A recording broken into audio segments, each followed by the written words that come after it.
Aujourd'hui, notre monde rural va très mal. On nous ferme tout en matière de services publics. Des gisements d'emplois formidables ne sont pas exploités. On attaque nos cultures, nos identités, nos traditions comme la chasse ou la pêche. Pire, l'agriculture connaît une crise sans précédent. Justement, Frédéric, notre agriculture se meurt à cause de l'Europe.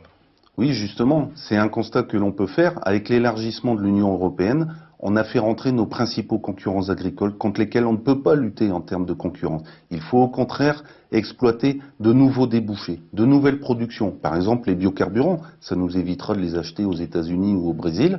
Justement, permettons à nos agriculteurs de se diversifier avec ces biocarburants, mais aussi par des filières courtes de distribution pour échapper justement à l'étranglement des grandes surfaces. Tu sais, Frédéric, moi je suis né dans une superbe région viticole. Comme toutes les régions viticoles de France aujourd'hui, c'est la crise. Qu'est-ce que tu proposes avec CPNT pour régler cette crise?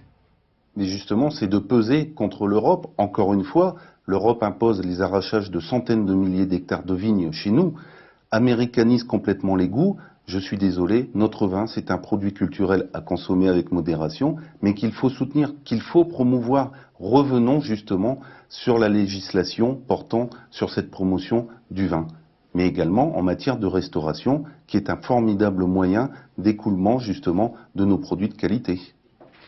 Et justement, pour la restauration, tu proposes quoi?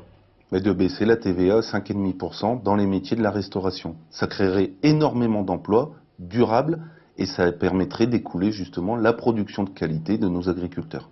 Oui, pour la filière des produits de qualité, qu'est-ce qu'on fait? Je crois qu'il faut soutenir les filières courtes de distribution, mais il faut également soutenir les marchés traditionnels qui sont un lien de vie dans nos villages justement auxquels tous les Français sont attachés. Il faut les soutenir absolument. Et pour les commerces?